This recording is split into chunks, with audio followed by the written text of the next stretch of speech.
Captain Praveen పగడాల అకస్మాత్తుగా మృతి చెందడంతో అనుమానాస్పద మృతిగా అందరూ పరిగణిస్తున్నారు. ఆయన మరణంపై అన్ని కోణాల్లో దర్యాప్తు జరిపించాలని క్రైస్తవ సంఘాలు డిమాండ్ చేస్తున్నాయి.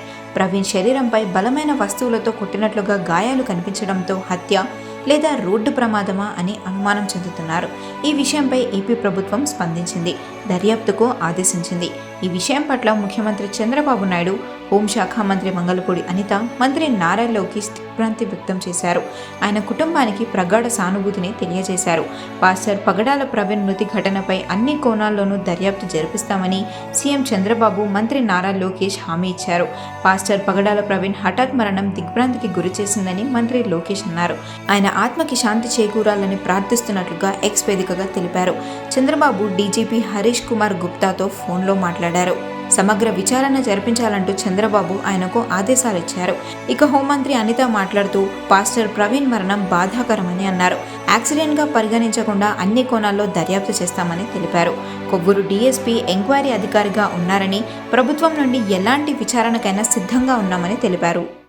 విషయం ఏంటంటే ప్రవీణ్ గారి మరణం అనేది చాలా బాధాకరమైన ఇష్యూ.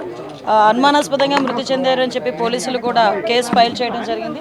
ఆ నెక్స్ట్ డే మార్నింగ్ కొంతమంది చూసి ఇలా చనిపోయారని చెప్పగానే పోలీసులు ఇన్వెస్టిగేషన్కి వెంటనే వచ్చి ఇమీడియట్గా బాడీని కూడా అక్కడ నుంచి తీసి ఇన్వెస్టిగేషన్ చేయడం మొదలుపెట్టారు. అందరూ కూడా వాళ్ళ కుటుంబ సభ్యులు ఎవరైతే ఉన్నారో వాళ్ళందరూ కూడా వాళ్ళ అనుమానాస్పదంగా ఆ మృతిని వాళ్ళు భావించిన తర్వాత వాళ్ళ అనుమానాస్పదంగా మృతి అని చెప్పేసి పెట్టడం జరిగింది. ఇమీడియట్గా నేను కూడా ఎస్పీ గారితో మాట్లాడాను, డీజీపీ గారితో మాట్లాడడం జరిగింది. గౌరవ ముఖ్యమంత్రి గారు కూడా దీని మీద ఇమీడియట్గా ఎంక్వైరీ వేసి నిజానిజాలు తేల్చమని చెప్పేసి అందరికీ కూడా ఆర్డర్స్ కూడా పాస్ చేయడం జరిగింది. ఎక్కడ కూడా ఎటువంటి ఇబ్బంది లేకుండా పారదర్శకంగా దర్యాప్తు కొనసాగిస్తున్నాం.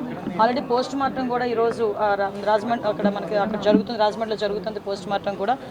సో ఎవరు కూడా దీని మీద ఎటువంటి అపోహలు పెట్టుకోవద్దు. డెఫినెట్గా ఏదైతే వాళ్ళు కోరారో క్రైస్తవ సంఘాలన్నీ కూడా చాలామంది వచ్చి అక్కడ డిమాండ్ కూడా చేశారు.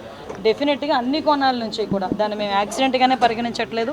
అలాగే అన్ని కోణాల నుంచి కూడా దర్యాప్తు కొనసాగిస్తాము. నియర్ బై ఉన్న సీసీ క్యామ్స్ అన్నింటినీ కూడా పోలీసుల ఫుటేజ్ కూడా తీసుకుంటున్నారు. అదేవిధంగా టవర్ డంప్ని తీసుకుంటారు, సీడియాస్, ఆ నియర్ బై ఉన్న సీడియాస్ని అవన్నీ కూడా తీసుకుంటున్నారు. అన్ని కోణాల్లోని కూడా ఎంక్వైరీ చేస్తున్నాం. ఒక టీంను కూడా దీనికి డిప్లాయ్ చేయడం జరిగింది. దీని మీద దయచేసి నేను ఏం చెప్తున్నానంటే ఇది మతపరమైన ఇష్యూ. దీని మేము చేసే పని డెఫినెట్గా చాలా ట్రాన్స్పరెంట్గా చేస్తున్నాం. దీని మీద ఎటువంటి అపోహలు పెట్టుకోవద్దని మనస్ఫూర్తిగా నేను తెలియజేస్తున్నానండి. దీని మీద ఎటువంటి రాజకీయాలు కూడా దీని మీద పని చేయకూడదని నేను కోరుకుంటున్నాను. ఎందుకంటే ఇది ఒక పాస్టర్ గారి తాలూకా మృతికి సంబంధించిన ఇష్యూ. దీన్ని మేము చాలా క్లారిటీగా క్లియర్గా దీన్ని ఎంక్వైరీ చేయడానికి కూడా మేము సిద్ధపడ్డాం. ఒక కమిటీని కూడా మేము ఫామ్ చేయడం జరిగింది. ఇమీడియట్గా అది ఏ రకంగా చనిపోయారు అన్నది కూడా ఈ నిజాలు కూడా అతి త్వరలోనే మీ అందరి ముందుకు పోలీస్ కమిటీ ఏర్పాటు చేసుకున్నాం. డిఎస్పీ లెవెల్ ఆఫీసర్ ఈరోజు అదే దాన్ని ఎంక్వైరీ చేస్తున్నారండి. కొవ్వూరు డిఎస్పీ గారు దీనికి ఎంక్వైరీ ఆఫీసర్ కింద కూడా ఎస్పీ గారు నియమించడం జరిగింది. అది నిన్ననే నియమించడం జరిగింది. దీని మీద అన్ని విషయాలు కూడా నేను డిఎస్పీ గారితో కూడా మాట్లాడాను. ఎవరైతే ఎంక్వైరీ ఆఫీసర్ ఉన్నారో ఆ ఎంక్వైరీ ఆఫీసర్ గారితో కూడా నేను మాట్లాడడం జరిగింది. ఎస్పీ గారితో మాట్లాడాను, డీజీపీ గారితో మాట్లాడాను. అందరితో మాట్లాడి ఇన్ఫర్మేషన్ తెప్పించుకొని ఎప్పటికెప్పుడు మానిటర్ కూడా చేసుకుంటున్నాం. వాళ్ళ కుటుంబ సభ్యులు కూడా నా ప్రగాఢ సానుభూతిని తెలియజేస్తున్నా. ఆ కుటుంబ సభ్యులు కూడా నేను మాట ఇస్తున్నా, గవర్నమెంట్ తరఫు నుంచి ఏ ఎంక్వైరీ అయినా మేము చేయడానికి సిద్ధంగా ఉన్నాం. ఎంక్వైరీకి కూడా మీరు అందరూ కూడా సహకరించండి. దీన్ని అనవసరంగా కూడా మతపరమైన విద్వేషాలు రెచ్చగొట్టడానికి ప్రయత్నం చేయొద్దు.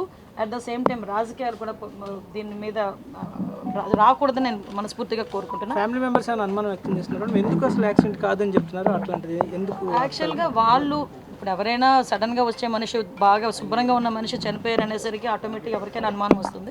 అనుమానం కొద్ది కుటుంబ సభ్యులు చెప్పారు. దాన్ని మేము ఎప్పుడు తప్పు పట్టట్లేదు, ఎవరూ తప్పు పట్టట్లేదు. అన్ని కోణాల్లోనూ కూడా మనం దర్యాప్తు చేస్తాం. ఎందుకంటే నైట్ జరిగింది ఇది. ఎందుకంటే కొన్ని ఫుటేజెస్లోనే మనకి ఆ టోల్ గేట్ దాటినట్టు వచ్చింది. తర్వాత కొన్ని ఫుటేజెస్లో కొంత యాక్సిడెంట్లో కొంచెం కనిపించింది. ఇవన్నీ ఉన్నాయి.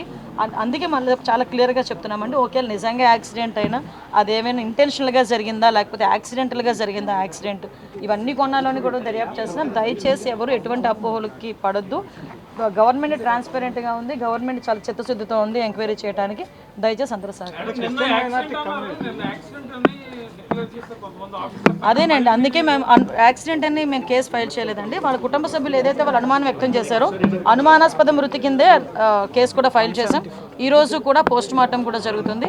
ఎవరైతే వాళ్ళ కుటుంబ సభ్యులు ఏదైతే కావాలని అంటే మాకు ఈ ఎంక్వైరీ కావాలని కోరుకుంటున్నారో ఆ ఎంక్వైరీ చేయడానికి కూడా ఈరోజు గవర్నమెంట్ సిద్ధంగా ఉంది. క్రిస్టియన్ మైనారిటీ కమ్యూనిటీ ఏదైతే అభద్రతా భావం గురవుతుందో మీరు ఏం వాళ్ళకి హామీ ఇస్తారు? అభద్రతా భావం గురవటానికి ఎటువంటి స్కోప్ లేదండి. ఎందుకంటే నేను చెప్తున్నాను, ఈరోజు అన్ని వర్గాల వారిని, అన్ని కులాల వారిని, అన్ని మతాల వారిని కూడా సమానంగా చూసే గవర్నమెంట్ ఎన్డీఏ గవర్నమెంట్.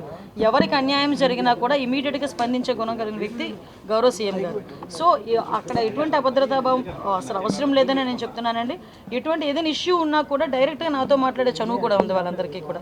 కాబట్టి ఎవరు అదే ఆ అపోహలే పడొద్దని ప్రత్యేకంగా నేను విన్నవించుకోవడానికి వచ్చాను. లేదండి, సెన్సిటివిటీ ఉన్నా లేకపోయినా మా బాధ్యత. ఈరోజు సెన్సిటివిటీ వచ్చింది కాబట్టి ఇంకొంచెం మా బాధ్యత పెరిగిద్ది. డెఫినెట్గా మేము అనుమానాస్పద మృతి కిందనే మేము చేసుకున్నాం. దాని మీద ఎంక్వైరీ జరుగుతుంది. టీమ్ ఫామ్ చేసుకున్నాము. ఇమీడియట్గా దాని మీద ఎంక్వైరీ కూడా జరుగుతుంది. అన్ని కోణాల నుంచి కూడా దర్యాప్తు చేస్తున్నాం.